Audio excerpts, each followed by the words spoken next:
Dear students, আজ আমরা শুরু করব আমাদের ক্লাস সিক্সের পরিবেশ ও বিজ্ঞানের যে বইটা আছে সেই বইয়ের ক্লাস সিক্সের রায় মার্টিন প্রসেনজিৎ 212 পাতার যে স্কুলটা আছে সেটা কী আছে, বালুরঘাট হাই স্কুল, 2 নম্বর স্কুল। এই স্কুলের প্রতিটা কোশ্চেন আমরা সলভ করার চেষ্টা করব এবং দেখব কী কী উত্তর দেওয়া আছে। চলো দেখে নিই আমরা। প্রথমে যেটা দেওয়া আছে যে মাটির গভীরে গরমেও তাপে, কি বলছে যে মাটির গভীরে গরমেও তাপে, কোশ্চেন ভিজে গেল। মাটির গভীরে গরমেও তাপে গ্রানাইট পরিবর্তিত হয় আর সেলেট, নিজ, মার্বেল এবং শেলে। তাই উত্তর হবে কি নিজ। তারপর বলো যে দৈর্ঘ্য, ভর, বেগ এবং সময় এর মধ্যে কোনটি লব্ধ রাশি? এর মধ্যে লব্ধ রাশি কোনটি হবে? এর মধ্যে লব্ধ রাশি কিন্তু আমাদের এর মধ্যে লব্ধ রাশি হচ্ছে বেগ। বেগ কিন্তু এটা লব্ধ রাশি। তারপরে কি বলেছে দেখো, তারপরে বলেছে এসআইতে ওজনের একক কি? এসআইতে ওজনের একক হচ্ছে তোমার, এসআইতে ওজনের একক হচ্ছে নিউটন। এসআইতে ওজনের একক কী হবে? নিউটন। তরলের চাপ নির্ভর করে তরলের গভীরতার উপরে, তরলের পরিমাপের উপরে, তরলের পাত্রের আকৃতির উপরে, পাত্রের আয়তনের উপরে। কী উত্তর হবে এটার? বলছে তরলের চাপ নির্ভর করে তরলের গভীরতার উপরে। নেক্সট বলেছে নবীকরণযোগ্য শক্তি কোনটি? নবীকরণযোগ্য শক্তি হচ্ছে সৌরশক্তি। নবীকরণযোগ্য শক্তি কী আছে? সৌর শক্তি। ভর বাই আয়তন সমান সমান কী লিখতে পারি আমরা? ভর বাই আয়তন সমান সমান আমরা লিখতে পারি ঘনত্ব। নেক্সট কোশ্চেন কী বলেছে? এসআইতে আয়তনের একক। এসআইতে আয়তনের একক কোনটি হবে এর মধ্যে থেকে? এসআইতে আয়তনের একক হবে তোমার ঘন মিটার। এসআইতে আয়তনের একক কী হবে? ঘন মিটার। তারপরে কী আছে? কোনটিতে ফসিল দেখতে পাওয়া যায়? ব্যাসল্ট, নিস, বেলেপাথর আর ঝামাপাথর। কী হবে? বেলেপাথরে। বেলেপাথরে কিন্তু আমাদের কী দেখতে পাই? আমাদের কিন্তু ফসিল বা জীবাশ্ম দেখতে পাই। সিএনজি তৈরি হয় কোথায়? সিএনজি তৈরি হয় প্রাকৃতিক গ্যাসকে শোধিত করে। প্রাকৃতিক গ্যাসকে শোধিত করে আমরা কিন্তু কী পাই? আমরা কিন্তু সিএনজি পাই, কম্প্রেসড ন্যাচারাল গ্যাস। ঠিক আছে। তারপরে বলো যে মানুষের মানব হৃৎপিণ্ডের প্রকোষ্ঠ সংখ্যা কয়টি? মানব হৃৎপিণ্ডের প্রকোষ্ঠ সংখ্যা হচ্ছে 4টি। বাম অলিন্দ, ডান অলিন্দ, বাম নিলয়, ডান নিলয়। ঠিক আছে। বল ও সকেট সন্ধি দেখা যায় কোথায়? বল ও সকেট সন্ধি দেখা যায় কোমরে। হেমাটাইট আকরিককে, হেমাটাইট আকরিককে কী বলা হয়? হেমাটাইট আকরিককে কোন মৌল থাকে? মানে লোহায় থাকে। লোহার হচ্ছে আকরিকের নাম হেমাটাইট। ঠিক আছে। তোমার দেখো পরের কোশ্চেনগুলো আমরা দেখবো, তবে তার আগে দেখে নাও নেক্সট 2 থেকে কোশ্চেনগুলো কী বলছে যে কোন কোন ধাতুর মিশ্রণে পিতল তৈরি হয়? কোন কোন ধাতুর মিশ্রণে পিতল তৈরি হয়? উত্তর কী হবে? কোন কোন ধাতুর মিশ্রণে পিতল তৈরি হয়? উত্তর হবে তোমার পিতলতে তোমার বইতে আছে দেখো তামা এবং জিঙ্ক, কপার আর জিঙ্ক বলতে পারি আমরা। উত্তর হবে তামা ও জিঙ্ক বা কপার ও zinc. CU and Z N. CU মানে হচ্ছে কপার আর জেড এন মানে হচ্ছে জিঙ্ক। 1 মিটারের 1000 গুণ মানে হচ্ছে 1 কিলোমিটার, কেএম। 1 কিলোমিটার। 1 মিটারের 1000 গুণ মানে হচ্ছে 1 কিলোমিটার। টারবাইনের কাজ কি? টারবাইন পরিবাহী শক্তির, দেখো লেখা আছে এখানে কী করে টারবাইন কী করে? টারবাইন পরিবাহী শক্তি যেমন জল বা বায়ু গতিশক্তিকে যান্ত্রিক শক্তিতে রূপান্তরিত করে, যা দিয়ে বিদ্যুৎ উৎপাদন করা হয়। বোঝা গেল? টারবাইন পরিবাহী শক্তির গতিশক্তিকে যান্ত্রিক বানান রুষ্টিকার হবে, যান্ত্রিক শক্তিতে রূপান্তরিত করে, যা দিয়ে বিদ্যুৎ উৎপাদন করা হয়। ওকে। নেক্সট কোশ্চেন কী বলছে দেখো, বলছে ম্যাগমা কী? নেক্সট কোশ্চেন বলছে ম্যাগমা কি? তোমাদের বইয়ের 55 পাতা এটা আছে, দেখে নাও ম্যাগমা কী জিনিস। ম্যাগমা বলছে মাটির যত গভীরে যাওয়া যায় চাপ এবং উষ্ণতা তত বাড়ে। পৃথিবীর গভীরের চাপ আর উষ্ণতা এতই বেশি যে সেখানে শিলা থাকে তরল অবস্থায়, একেই বলে ম্যাগমা। ঠিক আছে, একেই কী বলা হচ্ছে? ম্যাগমা বলছে। তারপরে বলেছে তড়িৎ প্রবাহের একক কী? এ সাইডে তড়িৎ প্রবাহের একক হচ্ছে অ্যাম্পিয়ার। অয়জাবলাকার ময়পাইরস্যি উন্দুস্তয়াকার র। অ্যাম্পিয়ার তাকে এ দিয়ে লেখা হয়, তাই ক্যাপিটালেও দিতে পারো। ঠিক আছে। বলছে একটি চৌম্বক পদার্থের নাম লেখো। একটি চৌম্বক পদার্থ লোহা, নিকেল, কোবাল্ট যা খুশি হতে পারে। লোহা দাও, লোহা। হৃৎপিণ্ডের পেশিকে কী বলা হয়? হৃৎপেশি বলা হয়। কী বলে? হৃৎপেশি। এর আরেকটা নাম আছে, আরেকটা নাম হচ্ছে কার্ডিয়াক পেশি। কী বলা হয়? কার্ডিয়াক পেশি। হৃৎপেশি বা কার্ডিয়াক পেশি। ঠিক আছে। কোন যন্ত্রের সাহায্যে বায়ুর চাপ মাপা হয়? উত্তর হবে ব্যারোমিটার। কী হবে? ব্যারোমিটার।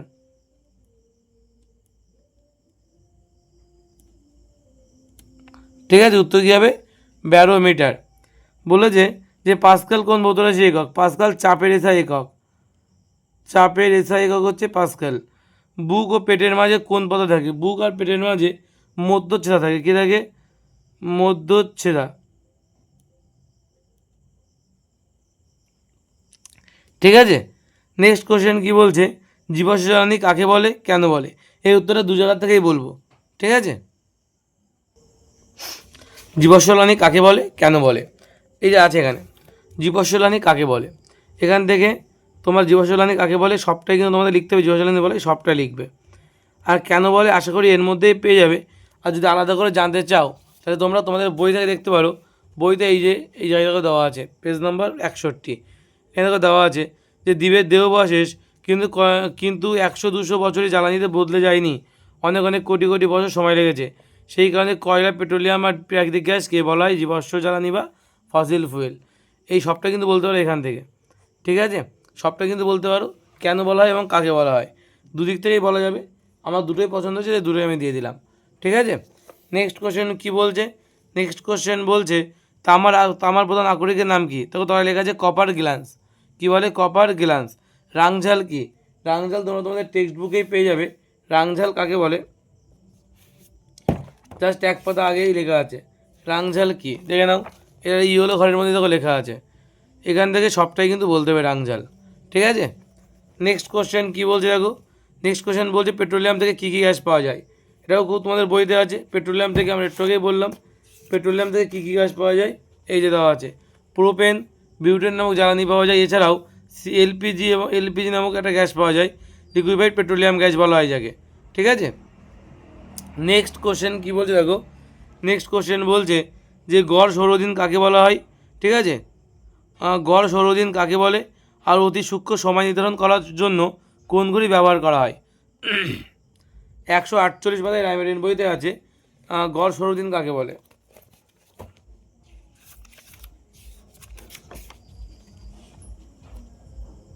এই যেখানে আছে, এই যে গড় সৌরদিন বলতে কী বোঝো? উত্তর কী আছে? এই জায়গায় দেওয়া আছে, এই পর্যন্ত। কী বলা হয়? গড় সৌরদিন। ঠিক আছে। তারপর নেক্সট কোশ্চেন কী বলছে দেখো। গড় সৌরদিন কাকে বলে তো বললাম। এইবার বলছে যে অতি সূক্ষ্ম সময় নির্ধারণ করার জন্য কোন ঘড়ি ব্যবহার করা হয়? Digital stop watch. কী ব্যবহার করা হয়? Digital stop. তারপরে কোশ্চেন কী বলছে? দুটি কাগজের মাঝে ফু দিলে কীভাবে বার্নৌলির নীতি কার্য করে লেখো।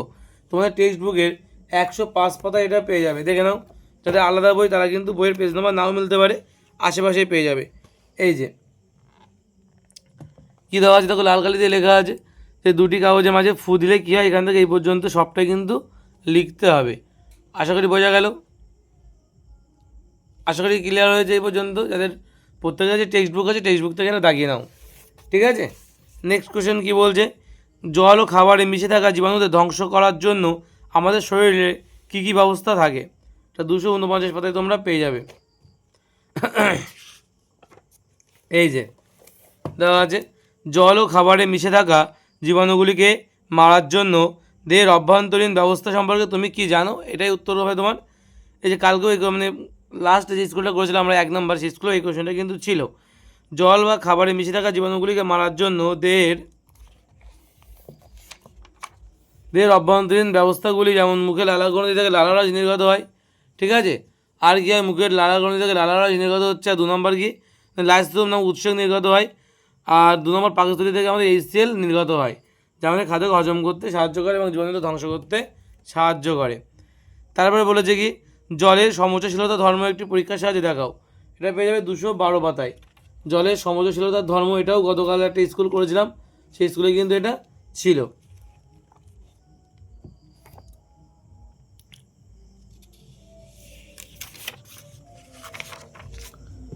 জলের সমুচ্চশীলতা ধর্ম এই যে 211 পাতায় আছে। ঠিক আছে। এই যে ছবিটা এঁকে তোমার কিন্তু এই পরীক্ষাটা কিন্তু করে দেখাতে হবে। এখানে জলের সমুচ্চশীলতা ধর্ম কাকে বলে দেখো, উপরের দিকে লেখা আছে। ঠিক আছে। তোমরা একটু এটা স্ক্রিনশট মেরে নাও। ঠিক আছে। তারপরে এই যে তলায় যেগুলো আছে এগুলো একটু মেরে নাও স্ক্রিনশট একবারই। তারপর দেন দেখো তলার ছবির নিচে দেখো কী আছে, পরীক্ষা পদ্ধতি, পর্যবেক্ষণ, ব্যাখ্যা ও সিদ্ধান্ত, মানে এই পর্যন্ত। খুব ভালো একটা প্রশ্ন কিন্তু এটা আগের দিনের স্কুলেও ছিল, আজকের স্কুলেও আছে। ঠিক আছে। নেক্সট কোশ্চেন কী বলছে? নেক্সট কোশ্চেন বলছে কোনো বস্তু দৈর্ঘ্য 5 মিটার প্রস্থ 3 মিটার আর উচ্চতা 2 মিটার হলে আয়তন আর ক্ষেত্রফল কত? ঠিক আছে, আয়তন আর ক্ষেত্রফল কত হবে বের করতে হবে। দেখে নাও কী করে বের করবে। কী কী দেওয়া আছে এখানে? দৈর্ঘ্য দেওয়া আছে 2, প্রস্থ দেওয়া আছে 3, আর উচ্চতা দেওয়া আছে কত? উচ্চতা দেওয়া আছে, দৈর্ঘ্য দেওয়া আছে 5, দৈর্ঘ্য দেওয়া আছে 5, উচ্চতা 3, আর হচ্ছে দৈর্ঘ্য 5, প্রস্থ 3, আর উচ্চতা হচ্ছে 2। তা আমাদের আয়তন বের করার সূত্র কী দেখো, আয়তনকে আমরা ভি দিয়ে লিখি। আয়তন বের করার সূত্র হচ্ছে দৈর্ঘ্য গুণ প্রস্থ গুণ উচ্চতা। তাহলে কত হবে? 3 × 5 = 15, 15 × কত? 30, 30 হচ্ছে আয়তন। আর যদি ক্ষেত্রফল বের করতে হয় তাহলে 2 গুণ দৈর্ঘ্য গুণ প্রস্থ মানে কত হবে? 15। ঠিক আছে, তাহলে প্রস্থ ইন্টু উচ্চতা মানে 3 × 6, আর দৈর্ঘ্য গুণ উচ্চতা মানে হচ্ছে 5 × 10। কত হবে তাহলে? 2 গুণ 15 আর 10 25, 25 আর 6 কত? 31, 31 গুণ কত? 62। তো 62 বর্গমিটার, বর্গমিটার হচ্ছে আমার ক্ষেত্রফল, আর এত ঘনমিটার হচ্ছে আমার আয়তন। ঠিক আছে, তো 30 ঘনমিটার হচ্ছে আমার আয়তন হবে। বোঝা গেল? এইভাবে অঙ্কগুলো করতে হয়। নেক্সট বলো যে রক্তের উপাদানগুলি কী কী? আর রক্তের উপাদানগুলি কী কী আছে? টেক্সট বুকে 111 পাতায় এটা আছে, দেখে নাও। টেক্সট বুকে 111 পাতায় রক্ত উপাদানগুলো হচ্ছে অনুচক্রিকা আছে, আর কী কী আছে? প্লাজমা বা রক্তরস বা প্লাজমা আছে, রক্ত উপাদান প্লাজমা বা রক্তরস। তারপরে আছে তোমার লোহিত রক্তকণিকা, শ্বেত রক্তকণিকা, তারপরে আছে লোহিত রক্তকণিকা, তারপরে আছে শ্বেত রক্তকণিকা, আর তারপরে আছে অনুচক্রিকা। ঠিক আছে, তারপরে কী আছে? অনুচক্রিকা। এই যে 4টে নাম বললাম, এই 4টে নাম কিন্তু তোমার লিখতে হবে। দ্বিপত্র কপাটিকা কোথায় দেখা যায়? দ্বিপত্র কপাটিকা কোথায় দেখা যায়? কি উত্তর হবে এটা? 248 পাতায়।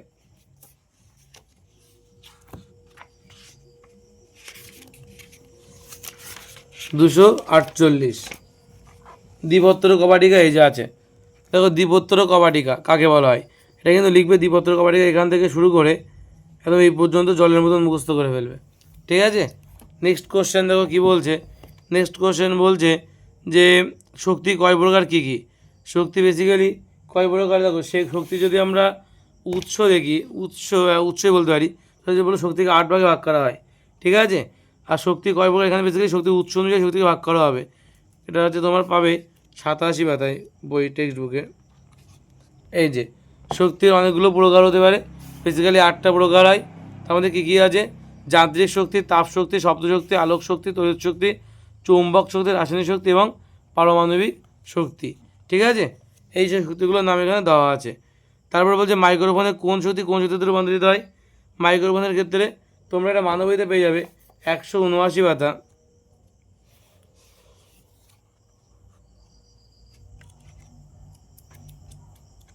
দেখে নাও 179 পাতায় আছে এটা।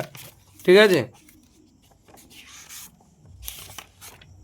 এই যে মাইক্রোফোন ব্যবহার করা হয় কোন শক্তি কোন শক্তিতে রূপান্তরিত হয়?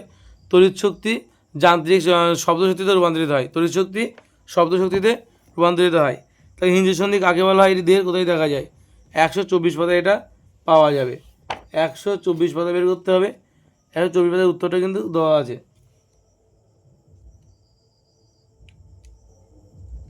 এটা 224 হবে, সরি এটা 224 হবে।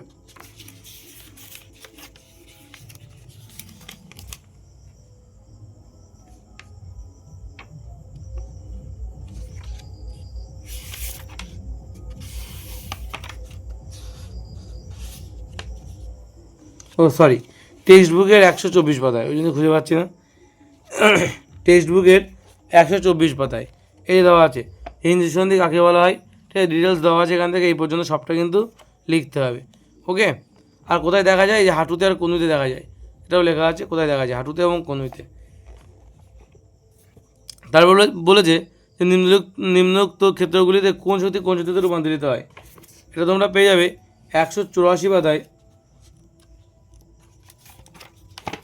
184 পাতায় তোমরা কিন্তু এই উত্তরটা পেয়ে যাবে। কোন শক্তি কোন শক্তিতে রূপান্তরিত? এটা পাখার ক্ষেত্রে বলেছে, এখানে কিন্তু বৈদ্যুতিক শক্তি যান্ত্রিক শক্তিতে রূপান্তরিত হচ্ছে। আর বাড়িতে প্রয়োজনীয় তার মধ্যে অল্প জল মেশালে কোন শক্তি কোন শক্তিতে রূপান্তরিত হবে? রাসায়নিক বিক্রিয়া, রাসায়নিক শক্তি এখানে তাপ শক্তিতে রূপান্তরিত হচ্ছে। ঠিক আছে, কী হচ্ছে? রাসায়নিক শক্তি তাপ শক্তিতে রূপান্তরিত হচ্ছে এটার ক্ষেত্রে। আর আগেরটার ক্ষেত্রে কী বললাম? বৈদ্যুতিক শক্তি যান্ত্রিক শক্তিতে রূপান্তরিত হচ্ছে। ওকে, নেক্সট কোশ্চেন কী বলছে দেখো, বলছে খাদ্য শৃঙ্খল কী? তোমরা লাইব্রেরিয়ান বইতে 185 পাতায় পেয়ে যাবে খাদ্য শৃঙ্খল কী আর লিনিয়ারের 10% সূত্র। খাদ্য শৃঙ্খল এই দেওয়া আছে, দেখো এখানেও খাদ্য শৃঙ্খল এই, এখান থেকে এই পর্যন্ত সবটা তোমাদের লিখতে হবে উইথ উদাহরণ সহ লিখবে, ঠিক আছে। এরপরে দেওয়া আছে লিনিয়ারের 10% সূত্র। দেখে দাও লিনিয়ারের 10% সূত্রটা কত পাতায় আছে, 95 page of your text book, ঠিক আছে। তো দেখো এই যে লিনিয়ারের 10% সূত্র এই যে দেওয়া আছে এখানে, এটা কিন্তু ভালো করে মুখস্থ করে নেবে। এটা কিন্তু গতদিনে স্কুলে এসেছিলো, আজকে স্কুলেও কিন্তু এই কোশ্চেনটা দিয়েছে, এবং আরও কতটা স্কুলে থাকবে তার ঠিক নেই, ঠিক আছে। তাহলে এই ছিল আমাদের আজকের টোটাল স্কুলটা। এই ভিডিওটা অনেকটা ছোটো হয়েছে, ঠিক আছে, এবং এই ছিল আমাদের টোটাল 2 নম্বর স্কুল কমপ্লিট করলাম আজকে আমরা, ঠিক আছে। নেক্সট দিন আমরা 3 নম্বর স্কুল ধরবো, 3 নম্বর স্কুলটাও কমপ্লিট করবো, ঠিক আছে। যদি কারো কোনো সমস্যা থাকে অবশ্যই কমেন্ট করে কিন্তু জানিয়ে দেবে আমাদেরকে, তাহলে আমরা সেই মতো প্রবলেমটা সলিউশন করার চেষ্টা করবো। আজ এই পর্যন্ত দেখা হবে নেক্সট ভিডিওতে। ততক্ষণে তোমরা আমাদের হোয়াটসঅ্যাপ এবং টেলিগ্রাম চ্যানেলে যুক্ত হয়ে যাও, ঠিক আছে, সমস্ত রকম আপডেট পাওয়ার জন্য। ধন্যবাদ সবাইকে।